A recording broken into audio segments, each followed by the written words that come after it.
নমস্কার বন্ধুরা, জয়াস কিচেনে আমার পুরনো বন্ধুদের জানাই অসংখ্য ভালোবাসা, নতুন বন্ধুদের জানাই অনেক অনেক স্বাগত। আজকের আমি দারুণ একটা স্ন্যাক্সের রেসিপি নিয়ে এসে আপনাদের সামনে হাজির হয়েছি। বানাবো চিকেন স্যান্ডউইচ। খেতে অসাধারণ হয়েছিল বন্ধুরা, সম্পূর্ণ ঘরোয়া পদ্ধতিতে আর ঘরে থাকা কিছু উপকরণ দিয়েই এটা বানিয়েছিলাম। দারুণ খেতে হয়েছিল। অবশ্য আমার মেয়ে আমার এই কাজেতে হেল্প করেছে, খুব ভালো লেগেছিল খেতে। আপনারা বাড়িতে একবার হলেও এইরকমভাবে বানিয়ে দেখতে পারেন, দারুণ লাগবে খেতে।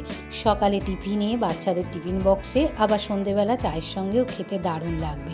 ভিডিওটা সম্পূর্ণ দেখার অনুরোধ রইল, আশা করি আপনাদের ভালো লাগবে। তো চলুন রেসিপিটা শুরু করা যাক। স্যান্ডউইচটা বানানোর জন্য এখানে আমি নিয়েছি একটা ক্যাপসিকাম, দুটো শসা, দুটো টমেটো আর নিয়েছি দুটো মিডিয়াম সাইজের পেঁয়াজ। এগুলো পরিষ্কার করে ধুয়ে আমি গোল গোল করে কেটে নেব। শসা আর পেঁয়াজটাকে আমি একদম সরু সরু গোল গোল করে কেটে নিয়েছি, একদম পাতলা পাতলা করে। আর ক্যাপসিকাম আর টমেটোটাকে একদম ছোট্ট ছোট্ট ডুমো ডুমো করে কেটে নিয়েছি। এখানে আমি একটা বাটিতে 2 চামচ, বড় চামচের 2 চামচ মেয়োনিজ নিয়ে নিয়েছি। এবার তার মধ্যে ক্যাপসিকাম, মানে ছোট ছোট টুকরো করে রাখা ক্যাপসিকামগুলো ভালো করে মিশিয়ে 5 থেকে 7 মিনিট রেখে দেবো। এবার চিকেনের পুরটাকে করে নেব। তার জন্য আমি এখানে 150 গ্রামের মতো চিকেন নিয়েছি। চিকেনটাকে একদম ছোট্ট ছোট্ট টুকরো করে কেটে পরিষ্কার করে ধুয়ে নিয়েছি। গ্যাসের উপর আমি একটা কড়া বসিয়ে দিয়েছি। কড়াতে বেশ কিছুটা সর্ষের তেল দিয়ে দিলাম পরিমাণ মতো। এবারে তেলটা গরম হয়ে এসেছে, দিয়ে দেব আদা, রসুন, পেঁয়াজ, কাঁচা লঙ্কা, টমেটো আমি একসঙ্গে পেস্ট করে রেখেছিলাম, সেটা দিয়ে দিলাম। দিয়ে তেলের মধ্যে দিয়ে ভালো করে নাড়াচাড়া করে একটু কষিয়ে নেব।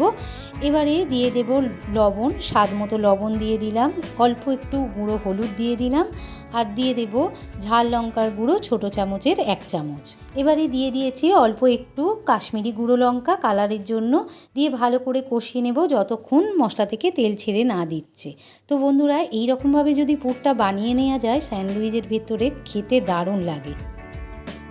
মশলাটা ভালো করে কষানো হয়ে গিয়েছে আর মশলা থেকে বেশ তেলও ছেড়ে গিয়েছে।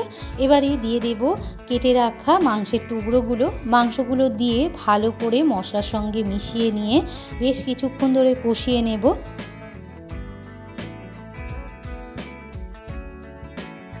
চিকেনটাকে ভালো করে কষিয়ে নিয়েছি, একদম শুকনো শুকনো করে নিতে হবে। এবারে একটা পাত্রে নামিয়ে নেব। এখানে পাস্তা পিৎজা সস নিয়েছি আর নিয়েছি টমেটো সস।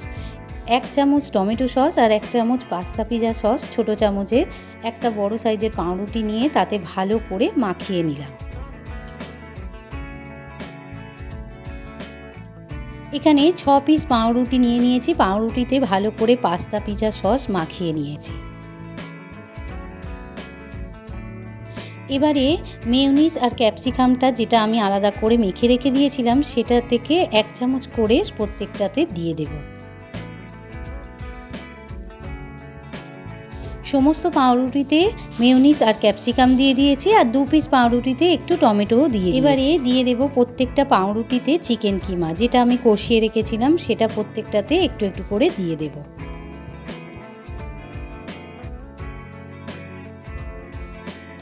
প্রত্যেকটা পাউরুটিতে আমি চিকেন কিমা দিয়ে দিয়েছি, একটু বেশি করেই দিয়েছি। এবারে দিয়ে দেব পাতলা পাতলা গোল গোল করে কেটে রেখেছিলাম যে শসাগুলো, সেই শসা দিয়ে দেব সুন্দর করে সাজিয়ে, আর তারপরে পেঁয়াজ দিয়ে দেব। পেঁয়াজটাও ভালো করে সাজিয়ে দিয়েছি প্রত্যেকটা পাউরুটিতে। এবারে অল্প একটু করে অরিগানো দিয়ে দিলাম, আর দিয়ে দিলাম অল্প একটু করে চিলি ফ্লেক্স।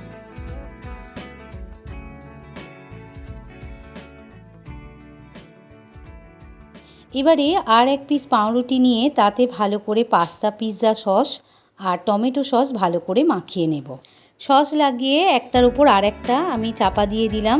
আমার একদম স্যান্ডউইচগুলো রেডি হয়ে গিয়েছে, এবারে আমি ভেজে নেব।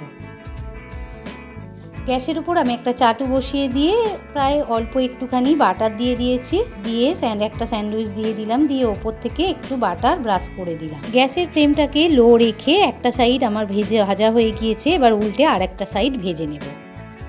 একটা স্যান্ডউইচ আমার রেডি হয়ে গিয়েছে। দেখুন বন্ধুরা, আমি একটা তুলে দেখিয়ে দিচ্ছি। এইরকমভাবে আমি সমস্ত স্যান্ডউইচ বানিয়ে নেব। আমি এখানে 2টো স্যান্ডউইচ তৈরি করে নিয়েছি। একটা থালাতে রেখে আমি একটু কেটে দেখিয়ে দিচ্ছি। দেখুন বন্ধুরা, কত সুন্দর হয়েছে। খেতে দারুণ হয়। আপনাদের কাছে যদি বাটার না থাকে আপনারা সাদা তেল দিয়েও ভাজতে পারেন। বেশি বাটারও দেওয়া হয়নি, অথচ মচমচে হয়েছে, কত সুন্দর হয়েছে দেখুন বন্ধুরা।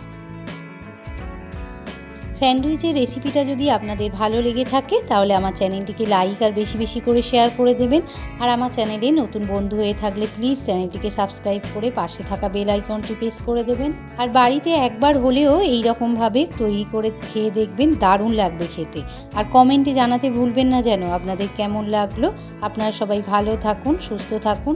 আবার দেখা হবে অন্য কোনো একটা রেসিপি নিয়ে। আজ এই পর্যন্ত, ধন্যবাদ।